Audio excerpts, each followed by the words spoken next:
Hola médicos, bienvenidos de nuevo a otro episodio de lecturas de las guías de práctica clínica. En esta ocasión les traigo la guía de diagnóstico y tratamiento del estado hiperglicémico hiperosmolar en los pacientes adultos con diabetes mellitus tipo 2.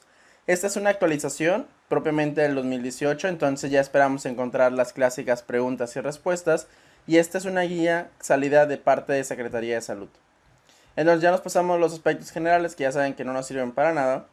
Y nos vamos directamente con la introducción. Y nos dice que el estado hiperglucémico hiperosmolar va a ser una de las complicaciones metabólicas agudas que se pueden presentar al diagnóstico o durante la evolución de los pacientes que tengan diabetes mellitus.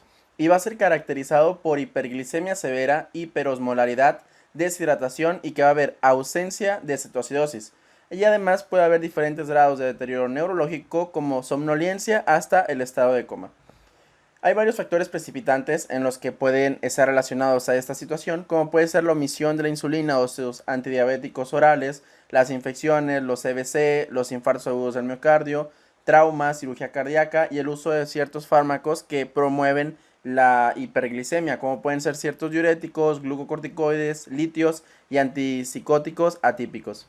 No se sabe muy bien cuál es la prevalencia del estado hiperosmolar hiperglicémico, porque esta es una sucesión de pasos de progresivos, o sea, no es algo que debute súbitamente, sino que va teniendo ciertas alteraciones a lo largo del tiempo, de días o de semanas. Pero se cree que el 1% de los pacientes con diabetes llegan a presentar este padecimiento y puede llegar a ser la primera manifestación de la diabetes, o sea, que debuten con esta manifestación hasta en el 7 al 17% de los pacientes. Además, como les mencionaba, tienen una historia de días a semanas en las que va a estar poliuria, polidipsia, debilidad, visión borrosa y disminución progresiva del estado mental. Posteriormente de estos datos iniciales se van a agregar ya síntomas claros, o más bien signos claros propiamente de deshidratación, en los cuales vamos a tener la sequedad de mucosas, la disminución de la turgencia cutánea y o la hipotensión. Nos pasamos de la justificación, realmente no dice nada que nos sirva para nosotros y ya nos vamos a ir directamente con las preguntas. Y de volada nos aborda criterios diagnósticos. Ya saben que en este tema y en cetoacidosis, que lo vimos en un episodio anterior, súper importante tener en mente los criterios diagnósticos y tener en mente los criterios de resolución. Porque a partir de estos dos es que vamos a tomar decisiones clínicas y terapéuticas en nuestros pacientes. Entonces tenemos a fuerzas que saber cuáles son los criterios. Y en el caso del estado hiperosmolar hiperglicémico, vamos a tener glucosa mayor o igual a 600, cetonuria leve o ausente que se va a describir con 0 cruces o una sola cruz chiquitita. Hematocrito mayor de 15, pH ya sea arterial o venoso mayor de 7.3, osmolaridad sérica efectiva mayor o igual a 320 miliosmoles por kilo y alteración del estado neurológico que puede ser somnolencia, estupor o coma.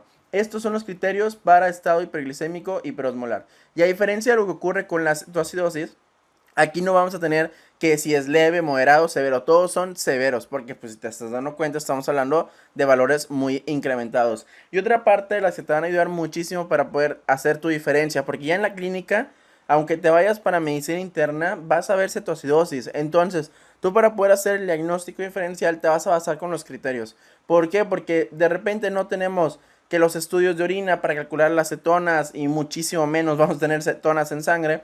Entonces nos podemos ayudar viendo las demás variables, que no tiene acidosis, que el paciente tiene hiperglicemia severa, mayor de 600 a comparación de lo que ocurre con la cetoacidosis, que puede ser 250, 300, dependiendo de la bibliografía que revises, y que va a haber una osmolaridad sérica aumentada, no vamos a tener bicarbonato bajo como sí sucede en la cetoacidosis. Todo eso te ayuda a saber ante qué estás enfrentándote, porque al final de cuentas el tratamiento, si bien es un poco similar, el riesgo de las complicaciones son totalmente distintas porque son mayores en el caso de la cetoacidosis diabética. Pero bueno, estamos con estado hiperglicémico o hiperosmolar. Entonces nos dice después cuáles son los criterios de resolución. Y aquí vamos a tener la osmolaridad sérica efectiva menor de 310 miliosmoles, que tenga una glucosa sérica menor de 250 y que el paciente recupere su estado de alerta. O sea, tenga funciones mentales adecuadas y sobre todo que tenga la capacidad de deglutir. Esto es muy importante porque si ya tiene criterios de resolución, nosotros ya podemos iniciar la vía oral. Si no los tiene, que es porque no puede deglutir el paciente, pues no vamos a iniciar la vía oral. Y luego nos dice qué tipo de soluciones y a qué velocidad de infusión les vamos a dar a estos pacientes. Se recomienda de forma inicial, independientemente de cómo esté su sodio sérico al inicio del tratamiento, solución salina al 0.9%. La velocidad es de 500 a 1000 mililitros por hora o calculada por peso, que son de 15 a 20 mililitros por kilo. Todo esto en la primera hora de tratamiento, siempre y cuando no estemos ante pacientes con compromiso renal o compromiso cardíaco. ¿Por qué? Porque la falla cardíaca que esté una falla cardíaca húmeda, en donde nosotros le demos más líquidos, pues lo vamos a exacerbar su falla cardíaca aguda, ¿no? Y si estamos ante un paciente renal, pues lo vamos a hinchar. Entonces, por eso es que tienes que valorar siempre el estado hemodinámico previo del paciente. Posterior al manejo inicial de líquidos, lo que vamos a hacer es sacar su sodio corregido, porque recuerda que por la glucosa, la misma glucosa va a ir aumentando el sodio sérico. Y se recomienda la fórmula de sodio corregido, que es sodio medido más, y se abre una cuadro de barras, ¿no? De más 0.016 por glucosa menos 100. Esto es muy fácil sacarlo con calculadoras, o la otra forma de sacarlo es que lo aumentes cada 100 extra de mayor de 100 de glucosa, le aumentes 1.6 de sodio. Y cuando lleguemos después de 400, porque recuerda, aquí tenemos glicemias muy elevadas, cuando lleguemos arriba de 400, después cada 100 le vamos a ir aumentando 2.4 miliequivalentes. Esa es como una forma sencilla, y la otra es sacando una calculadora, así fácil y sencillo. Entonces nos dice, si nuestro sodio corregido sale mayor o igual a 135, vamos a cambiar la solución y se la vamos a dejar a la osmolaridad de la mitad. O sea, ya no le vamos a dar 0.9, sino le vamos a dar solución salina al 0.45% a una velocidad de 250 a 500 mililitros por hora, que equivaldría de 7.5 a 10 mililitros por kilo aproximadamente, ¿no? Y en caso de ser menor de 135, vamos a continuar el tratamiento con solución salina al 0.9% a la velocidad recomendada de 200 a 500 mililitros.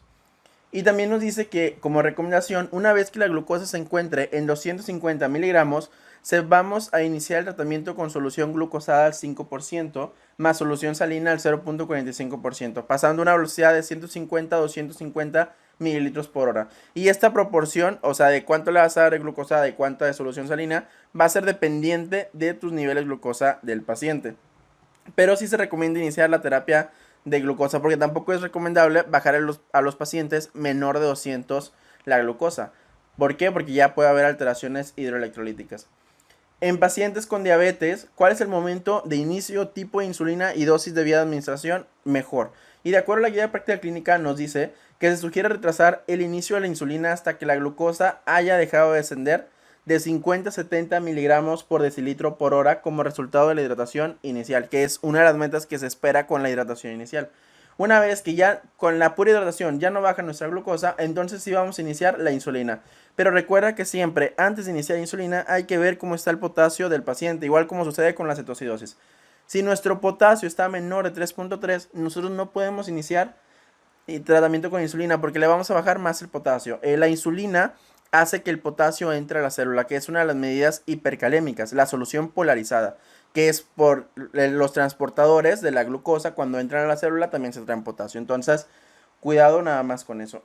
¿Cuándo sí podemos iniciarlo? Pues cuando su potasio sérico sea mayor o igual a 3.3 miliequivalentes. Y el tratamiento inicial se recomienda que sea insulina de acción rápida, y para esto la guía nos da dos opciones.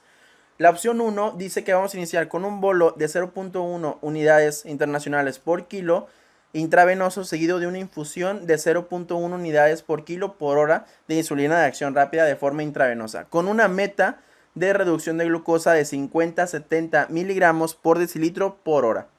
Y la opción número 2 es que nuestro paciente le demos insulina de acción rápida sin el bolo, simplemente se la demos en infusión y se la vamos a dar calculada a 0.05 unidades por kilo por hora. Y vamos a tener, o el objetivo de nuestra disminución va a ser 90 miligramos sobre decilitro por hora.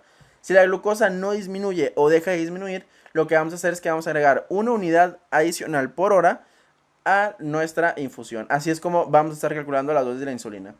Al alcanzar el valor, como recomendación nos dice que al alcanzar la glucosa un valor de 250 miligramos, se sugiere disminuir la infusión de insulina a 0.05 unidades por kilo. Esto solamente si nosotros optamos por la opción 1, que era de 1 unidades, ¿de acuerdo? De no ser así, continuar con la infusión de 0.05 unidades internacionales por kilo por hora. Y los ajustes se van a hacer para tratar de mantener nuestras glicemias capilares o nuestras glicémicas o nuestras glicemias sacadas por sangre venosa alrededor de 200 miligramos. Y todo esto porque nosotros estamos tratando de buscar los criterios de resolución del paciente, que te los vuelvo a repetir. Osmolaridad efectiva de 310 miliosmoles por kilo, glucosa menor o igual a 250 miligramos y que recupere su estado de alerta. Continuamos con las recomendaciones y una de las cosas que siempre manejan es que si nuestro paciente ya utilizaba insulina o no utiliza insulina. Y nos dice que en los pacientes sin tratamiento previo con insulina se sugiere, una vez que tengamos ya nuestros criterios de resolución, se sugiere usar insulinas humanas a 0.5 a 0.6 unidades por kilo por día. Y vamos a dar 50% de la dosis como basal y 50% de la dosis como bolos. Los pacientes con esquema basal bolo de insulina previo se los vamos a dar tal y cual lo tenían. Y simplemente vamos a ir reajustando su tratamiento de acuerdo a las glicemias que nos está mostrando el paciente o los antecedentes que tenga el mismo, que haya tenido hipoglicemias o que haya tenido hiperglicemias. Y ahora nos dice, ¿qué hacemos con el potasio y con el fósforo? No se sugiere administrar potasio cuando este sea mayor de 5.2 mil equivalentes porque le vas a producir una hipercalemia. Si el potasio se encuentra entre 3.3 a 5.2, vamos a agregar 20 a 30 mil equivalentes de potasio por cada litro de solución infundida, con un objetivo de mantener nuestro potasio sérico de 4 a 5 mil equivalentes. Si la concentración de potasio es menor de 3.3, se sugiere no iniciar o suspender la administración de insulina y administrar de 10 a 20 mil equivalentes por hora de cloruro de potasio hasta que el potasio sea mayor de 3.3 mil equivalentes. Y en el caso del fósforo, solamente se lo vamos a agregar si tiene manifestaciones de hipofosfatemia, como pueden ser manifestaciones cardíacas, debilidad muscular y o radiomiólisis. Le vamos a agregar 20 a 30 mil equivalentes de fosfato de potasio por cada litro de solución infundida, que es prácticamente lo mismo que en el caso del cloruro de potasio, ¿no? Simplemente que en este caso, en el caso anterior, en el cloruro de potasio hay que vigilar que nuestro paciente no desarrolle hipercloremia. Y en esos pacientes es necesario vigilar que no desarrollan hipocalcemia por este metabolismo del fosfato y del calcio. En pacientes adultos, ¿cuáles son las indicaciones de bicarbonato de sodio? Y no hay ninguna indicación validada para que nosotros le demos bicarbonato de sodio en un paciente con estado hiperosmolar. Al contrario, el bicarbonato de sodio va a aumentar la estancia hospitalaria, incrementa el riesgo de edema cerebral e incrementa el requerimiento de potasio. Entonces, no se les da a los pacientes. Ya en la cetoacidosis diabética, como están en un proceso de acidosis, pues ya es distinto, ¿no? Pero aquí no están recomendados. ¿Cuándo vamos a iniciar la vía oral en nuestros pacientes? Pues cuando tenga criterios de resolución. Y si no te los has aprendido, te los voy a volver a decir, porque son súper importantísimos. Osmolaridad sérica menor de 310 miliosmoles por kilo, glucosa sérica menor de 250, que el paciente haya recuperado su estado de alerta, o sea, que ya no esté somnoliento, que ya no esté estuporoso y todo eso, y que además pueda deglutir el paciente. Porque si no deglute, ¿cómo le inicias la vía oral? Y luego nos dice, ¿cuáles son las metas de disminución de glucosa, osmolaridad y sodio? Si recuerdas en el episodio de cetoacidosis, nos dan una gráfica por hora, aquí tenemos que hacer prácticamente lo mismo. Tenemos que estar viendo cómo va nuestro paciente, porque ambas complicaciones son complicaciones mortales para un paciente con diabetes mellitus, ya sea de tipo 1 o de tipo 2. Y entonces, se sugiere un descenso de glucosa de 50 a 70 miligramos por decilitro por hora. Esto como meta objetivo. Recuerda, si nuestra glucosa no desciende con líquidos, pues ahora le iniciamos insulina. Esto ya lo vamos a ver mejor en el algoritmo. Se sugiere que durante el tratamiento de los niveles de potasio sérico se mantengan entre 4 a 5 mil equivalentes. También se sugiere disminuir la osmolaridad entre 3 a 8 miliosmoles por hora hasta alcanzar una osmolaridad efectiva de 310 miliosmoles. Durante el tratamiento se sugiere no disminuir más de 10 mil equivalentes de sodio sérico en 24 horas. Y luego nos dice cómo debe hacerse el monitoreo. Pues se recomienda que cada 1 o 2 horas se haga glucosa, potasio y monitoreo cardíaco. Esto por el riesgo que tienen los pacientes de desarrollar arritmias. Y la glucosa se puede medir ya sea capilar o por vía venosa. Y el riesgo nos dice que si le damos tromboprofilaxis a nuestros pacientes, y pues sí está recomendado darles al estado hiperosmolar hiperglicémico por las complicaciones trombóticas que pueden llegar a presentar.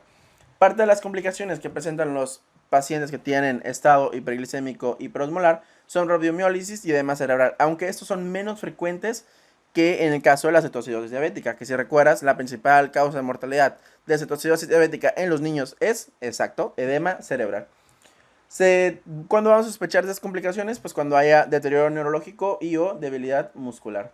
¿Cuándo pasamos nuestro paciente a terapia? Pues cuando tenemos alto riesgo de mortalidad. Si bien tú tienes que ser capaz, no es lo ideal, pero tienes que ser capaz de saber qué hacerle al paciente, porque pues no te lo van a aceptar de forma inmediata, o a lo mejor no hay lugar. Entonces, parte de los criterios que son es que tenga sodio mayor de 160, pH menor de 7.1, potasio menor de 3.3 o mayor de 6, Glasgow menor de 12 o escala ABDN, que es alerta, voz, dolor, que no haya respuesta o que sea normal, saturación de oxígeno menor de 92%, PAS o presión arterial sistólica menor de 90, pulsos menor de 60 o mayor de 100, uresis menor de 0.5, creatinina mayor de 2, hipotermia, evento macrovascular y otras comorbilidades complicadas. Y bueno, ya terminamos la guía, vamos a pasar con los algoritmos. Y lo primero que tenemos que hacer es que nosotros vamos a visualizar nuestro algoritmo pidiendo o diciendo si nuestro paciente cumplió o no cumplió con criterios de estado hiperosmolar y hiperglicémico. No, pues que sí los cumplió. Entonces, nuestro siguiente paso es hacer mediciones de glucosa, sodio y potasio cada 1 a 2 horas. En la primera hora que nosotros le hagamos la medición de el sodio, nos va a servir porque si recuerdas, como te dije al inicio, nosotros tenemos a nuestro paciente y le vamos a iniciar, en la primera hora le vamos a iniciar de 15 a 20 mililitros por kilo de solución salina al 0.9%. Y luego después, pasada esta primera hora, vamos a medir potasio, glucosa y sodio. Si nuestro sodio ya corregido, por eso necesitamos medir la glucosa, si nuestro sodio ya corregido es mayor o igual a 135 mil equivalentes, cambiamos nuestra solución en la segunda hora de tratamiento. Y vamos a dar 0.45 de solución salina en 250 a 500 mililitros por hora. Si no es así, continuamos con la solución salina de 0.9%, pasándolo a 250 a 500 mililitros por hora. Pero si nuestro paciente pasada esta primera hora de tratamiento no disminuyó la glucosa de 50 a 70 miligramos, o sea, no estamos teniendo con hidratación nuestros objetivos de disminución de glucosa. Entonces, aquí lo que vamos a hacer primero es medir el potasio sérico. ¿Por qué? Porque vamos a agregar, o ya estamos a un paso de agregar insulina. Si nuestro potasio sérico es mayor de 3.3, tenemos indicación de agregar insulina. Y entonces esta insulina la podemos agregar en dos opciones, como te acuerdas. En una opción en donde vamos a pasar solamente infusión calculada a 0.05 unidades por kilo por hora intravenosa. Y si no disminuye más de 90, le vamos a agregar una unidad por hora a la infusión. O la otra opción es que demos un bolo inicial de 0.1 unidades por kilo intravenoso y después una infusión de 0.1 unidades por kilo por hora, tratando de disminuir la glucosa de 50 a 70 miligramos sobre decilitro por hora. Cualquiera de las dos opciones las puedes ocupar. Si nuestro paciente conseguimos disminuir la glucosa a menor de 250 miligramos sobre decilitro, pues entonces ya podemos hacer cambio de soluciones. Iniciar con una solución del 0.45%, agregado con una solución glucosada al 5%. Esto es para que nuestra glucosa, pese a nuestro tratamiento con insulina, nuestra glucosa no disminuya debajo de 200. Y los ajustes que hagamos es para tratar de evitar que disminuya debajo de 200. Ya después de dar todo este manejo, si nuestro paciente cumplió con criterios de resolución, damos inicio a la vía oral y cambiamos a la insulina subcutánea. Pasamos de la insulina intravenosa a la insulina subcutánea. Y la vamos a dar de basal bolo más la infusión que la vamos a permitir todavía de 2 a 4 horas para evitar el riesgo de descontrol glicémico. Si no tuvimos criterios de resolución, pues vamos a pasar nuevamente a ordenar nuestras soluciones y nuestra insulina de acción rápida, o sea, en la infusión, para tratar de obtener nuestros criterios de resolución. Y bueno, otra cosa que no hemos mencionado todavía es nuestro potasio al inicio. Si nuestro potasio inicial es de 3.3 a 5.2 mil equivalentes, le vamos a administrar de 20 a 30 mil equivalentes de KCl por litro de solución, con un objetivo de mantener el potasio de 4 a 5 mil equivalentes por litro. Si nuestro potasio es mayor a 5.2, pues no le damos nada, ¿de acuerdo? Ojito nada más, lo más recomendado o lo más importante de todo este algoritmo es que siempre veas cuando la glucosa dejó de bajar para nosotros poderle iniciar el tratamiento con la insulina y ver cómo está ese potasio para ver si no le vamos a producir una hipocalemia. Y bueno, continuamos ahora con los cuadros o figuras. Siempre es importante conocer la escala de Comer-Glasgow, porque esta nos va a ayudar a predecir si nuestro paciente está mejorando neurológicamente o no está mejorando neurológicamente. Y la escala ABDN, que esta nos dice A de alerta, B de estímulo verbal, D de estímulos dolorosos y N de para que el paciente no responde. Si está alterado, pues ya nos dice algo como que no está muy bien. Y bueno, con esto hemos terminado la guía de práctica clínica de estado hiperosmolar hiperglicémico. Esta es una guía muy importante porque es parte de las complicaciones que todo internista debe de saber, que todo urgenciólogo debe de saber, que todo médico familiar que esté en área de urgencias debe de saber y que todo interno le van a preguntar. Entonces, a tratar de aprenderse más que nada el algoritmo. A veces es un poco complicado aprenderse algoritmos, la verdad. Se los digo desde la experiencia, pero al menos saber dónde buscarlo, o sea, tenerlo a la mano para que cuando te llegue un paciente tengas que hacer un ingreso o tengas que hacer algo, no tal vez que te lo pregunten porque ahí ya valiste, ¿verdad? Pero con el paciente, que es lo que de verdad importa, puedas tú tener el acceso inmediato para poder saber qué le vas a realizar. Y bueno, con esto me despido, espero que el episodio les haya gustado. Soy el Dr. Treviño y nos vemos en la siguiente lectura. Chao, chao.